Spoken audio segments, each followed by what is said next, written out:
پیارا رمضان میں پیارا وظیفہ، اور ہمارے ساتھ موجود ہیں مولانا آزاد جمیل صاحب، اور آج ماشاءاللہ سے فنالے ہوا، بچوں نے بہت اچھا پڑھا، اور ہم ایک دفعہ پھر مبارکباد دیتے ہیں تمام بچوں کو۔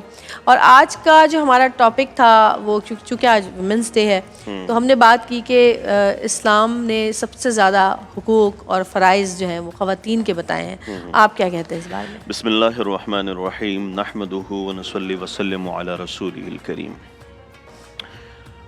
عورت کا ترجمہ اگر ہم غور کریں، عورت کہتے کس چیز کو ہے؟ جی اور پھر اس کے ساتھ عورت ماں کے روپ میں ہوتی ہے، جی مقدس ہوتی ہے، بیوی کے روپ میں ہوتی ہے، محترم ہوتی ہے، بالکل، بیٹی کے روپ میں ہوتی ہے تو رحمت ہوتی ہے، بہن کے روپ میں ہوتی ہے تو ایک بہترین خیرخواہ ہوتی ہے۔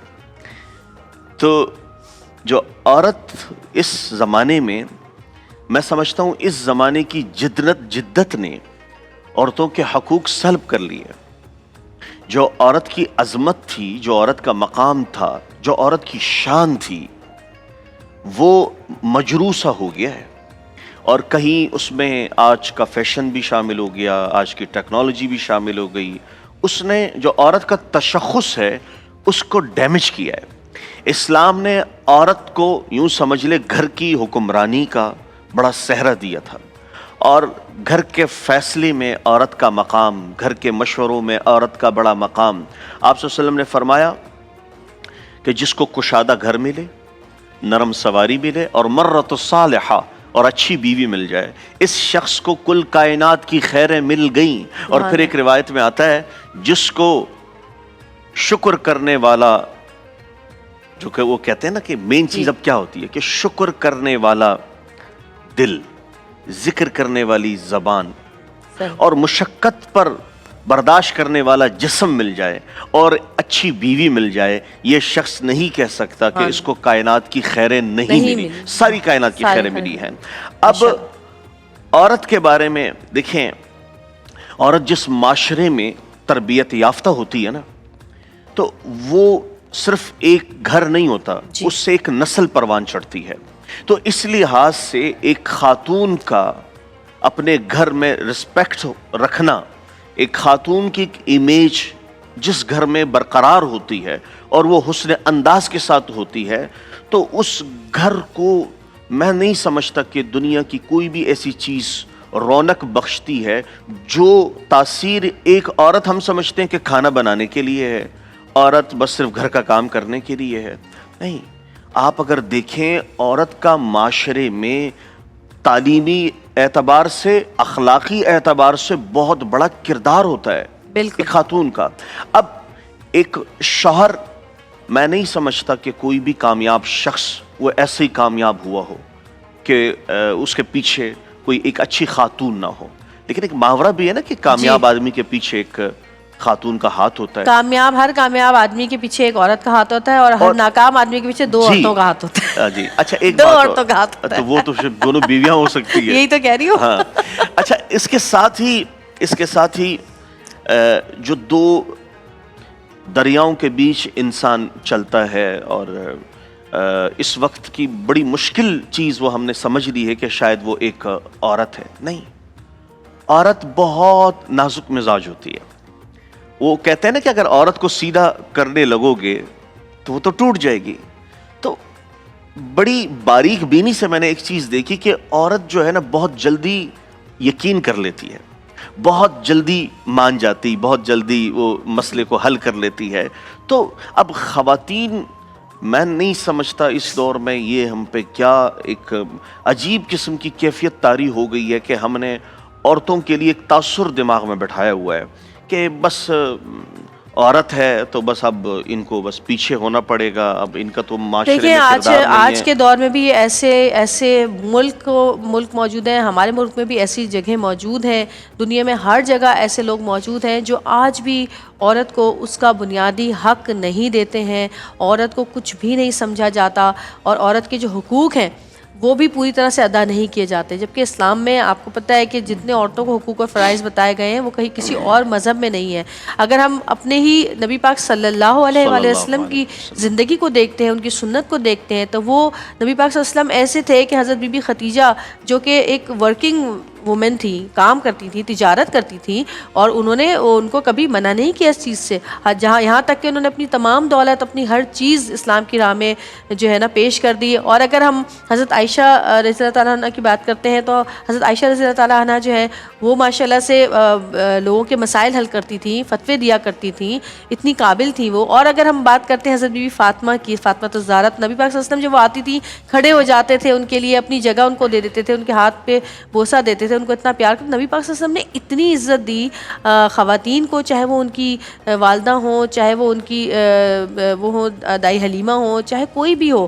تو اس کے اگر سنت میں ہم دیکھیں تو ہمیں تو جو چیز کہی گئی ہے وہ تو ہمیں کرنی چاہیے۔ یہاں تک نبی پاک صلی اللہ علیہ وسلم نے اپنی بیٹی سے پوچھے بغیر ان کی شادی کا بھی فیصلہ نہیں کیا تھا۔ تو ہمارے یہاں کیا ایسا معاشرے میں ہو رہا ہے؟ مجھے نہیں لگتا کہ ہو رہا ہے۔ ہم آپ سے اس بارے میں اور بات کریں گے، ایک چھوٹی سی بریک ہے، بریک سے واپس آئیں گے، کالر بھی ہمارے ساتھ موجود ہیں، ان سے بھی بات کریں گے۔ دیکھتے رہیے گا پیارا رمضان۔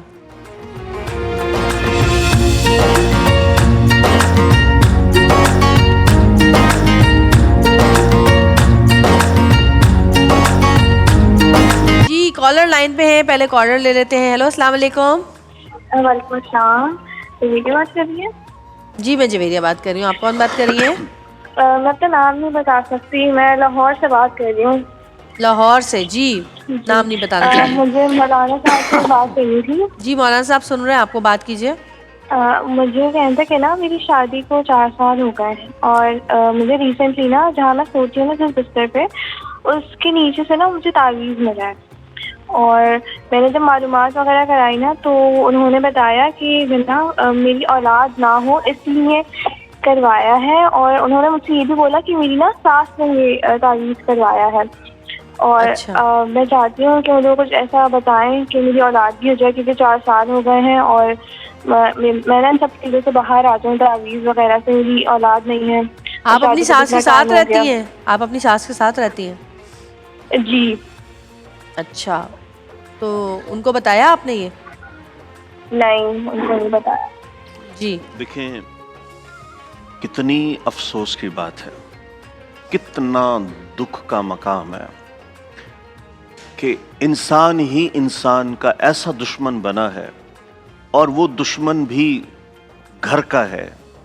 جس طرح سے انہوں نے رودات ہمیں سنائی ہے کہ گھر سے ایک تعویذ ملی ہے، گدے اور کے نیچے سے اس پہ پھر اس طرح سے کچھ لکھا گیا ہے، ان کا نام وغیرہ، اور ان کی اولاد نہ ہو۔ کیا ملتا ہے کسی کو دکھ دیکھے؟ اور وہ یہ نہیں سوچ رہی کہ اپنے بیٹے کے لیے بھی وہ کر رہی ہیں۔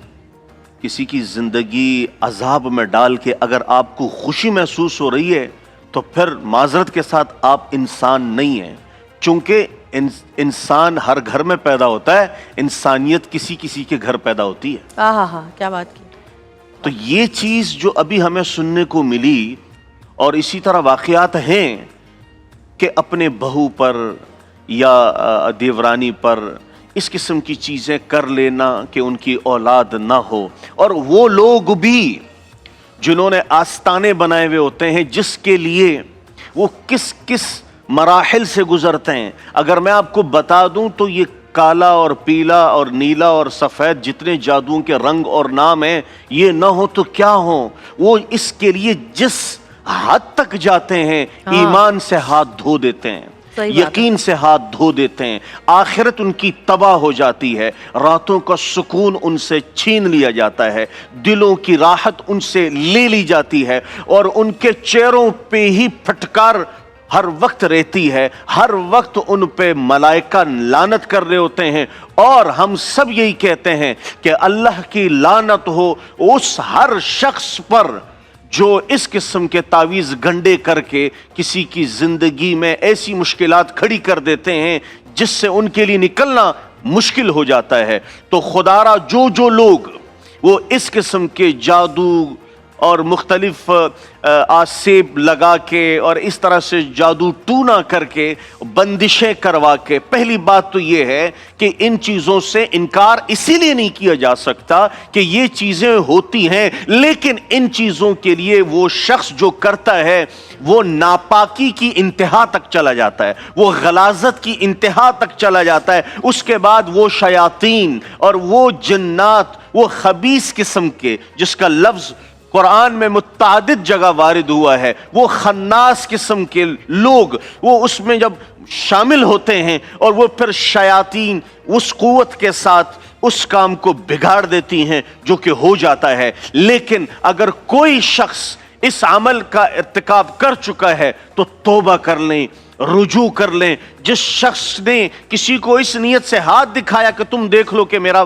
کیا مستقبل ہونا ہے، میرے لیے کیا زندگی کی کامیابی ہونی ہے، اس پر مشرک ہونے کا بہت بڑا الزام نہیں، حقیقت مرتب ہو جاتا ہے. تو گزارش یہ ہے کہ جو بھی شخص اس قسم کی مشکلات کا شکار ہوا ہے کہ اس کے گھر سے یا اس کے دفتر سے یا کہیں بھی کوئی تعویذ جو اس کے نام سے منسوب ہو اس کے کام کے لیے، اولاد کے لیے رکاوٹ کا سبب بن رہی ہو، تو آپ نے روزانہ 101 مرتبہ سورہ قل اعوذ برب الفلق قل اعوذ برب الناس، دونوں معوذتین 101 مرتبہ پڑھ لینی ہے، اور اول و آخر درود شریف کے ساتھ، اور آخر میں آپ نے 7 مرتبہ سلام علی نوح فی العالمین یہ پڑھ کر اپنے اوپر دم کر لینا ہے. اللہ تبارک و تعالیٰ نے چاہا، دیکھیں یاد رکھیں، آپ ان عاملوں کے پاس اس لیے مت جائیں، آپ کو لگے گا کہ کہیں ان کا علاج وہیں پر ممکن ہے، وہاں بگاڑ ہوگا کام، انشاءاللہ قرآن اور اسماء مبارکہ سے بنے گا. تو امید کرتے ہیں اس وظیفے کا اہتمام ہوگا، اللہ تبارک و تعالیٰ اس جادو کے اثرات کو ختم کر دے. آمین. کالر ہمارے ساتھ موجود ہے. السلام علیکم. ہلو، السلام علیکم. وعلیکم السلام. جی جویریہ میڈم بات کر رہی ہیں؟ جی بات کر رہی ہوں. جی میرا مولانا آزاد جمیل سے کچھ سوالات تھے. جی وہ سن رہے ہیں، آپ بولیے. جی میڈم، مجھے جو ہے چغل خوری اور شیطانی کی عادت ہے مولانا صاحب. کس چیز کی عادت ہے؟ چغل خوری، شکایتیں لگاتے ہیں. چغل خوری اور شیطانی، یعنی کہ ایک دوسرے کو آپس میں لڑانا یا ادھر کی بات ادھر کرنا، تو اس کا مجھے بہت ٹائم سے عادت ہے. نہیں، آپ کو تھوڑی سی شرم نہیں آتی؟ آپ چغل خوری کرتے ہیں، آپ 2 لوگوں کو لڑواتے ہیں، آپ لوگوں کے درمیان یہ جاسوسی والا کردار ادا کرتے ہیں، دلوں کو چاک کرتے ہیں. روایات میں آتا ہے کہ اللہ کی بارگاہ میں سب سے غلیظ شخص وہ ہوتا ہے جو 2 لوگوں کے درمیان توڑ کا سبب بنے. اور آپ چغلی ہے یہ عادت آپ نے چھوڑنے کی کوشش کی؟ جی میں نے بہت دفعہ چھوڑنے کی کوشش کی، لیکن دراصل میرے 5 بھائی ہیں، ہم لوگ جو ہے نا 5 بھائی ہیں، تو 5 کو یہی عادت ہے. ماشاءاللہ، بہت بہت آپ کو مبارک ہو. آپ کو تو اس سال کا ایوارڈ ملنا چاہیے. آپ نے تو بڑا کارنامہ سر انجام دیا ہے. 4-5 بھائیوں نے مل کر یہ ٹھیکہ لیا ہوا ہے لوگوں کے ساتھ، ان کی زندگیوں میں گھس کے، ان کی زندگیوں میں جھانک کے. یہ لوگوں کی خوشیاں برداشت نہیں ہوتی. یہ کون سی بیماری ہے؟ یہ بھی بڑی بیماری ہے. جس کو بھی خدا را لگے، یہ حسد کسی سے نہیں ہوتا، کسی کی زندگی میں سکون، چین، راحت اور آرام سے ہوتا ہے. تو میرے خیال میں اگر آپ کو کسی کا چین، سکھ یہ برداشت نہیں ہو رہا تو اللہ سے عافیت مانگیں، اللہ سے اس چیز کی پناہ مانگیں. یقین کریں وہ شخص شاید آپ کو کچھ نہ کر سکے جس کو آپ یہ دکھ دے رہے ہیں انہیں الگ کر کے، لیکن اب ہمیں آخرت میں بھی پیش ہونا ہے، اللہ کو بھی جواب دہ ہونا ہے. یہ عمل چلیں، آپ اس کو چھوڑنا چاہتے ہیں، اپنے لیے بھی کریں، اپنے بھائیوں کے لیے بھی ان کو کوئی عمل، بھائیوں کے لیے بھی کہہ رہے ہیں. ہاں ظاہر ہے بھائی بھی ایسے ہی ہے نا، پوری فیملی. ہاں نا، تو وظیفہ بتائیں تاکہ سب کریں. تو دیکھیں اب آپ کن کن کو یہ وہ بتائیں گے. اصل میں پتہ ہے جو جس بیماری میں لگ جائے نا، وہ جب دوسرے کو بتاتا ہے تو تھوڑا سا عجیب لگتا ہے. نہیں تو ایک کام کریں، ان کو بتا دیں، اپنے لیے اجتماعی بتائیے، اپنے بھائیوں کے لیے بھی یہی پڑھیں. آپ لوگوں کے لیے اجتماعی پہلا وظیفہ ہے جو ہمارے اس پلیٹ فارم سے اجتماعی طور پہ جا رہا ہے، اور وہ بھی 5 بھائیوں کے نام جا رہا ہے، اور وہ بھی جو سب ایک ہی کام میں لگے ہوئے ہیں اور سر انجام دے رہے ہیں. اللہ تعالیٰ ہدایت دے. میں حیران ہوتا ہوں ان چائے کے ہوٹلوں پہ کیوں بیٹھتے ہو جہاں تم چغلیاں کرتے ہو، ان ڈھابوں پہ کیوں بیٹھتے ہو، ان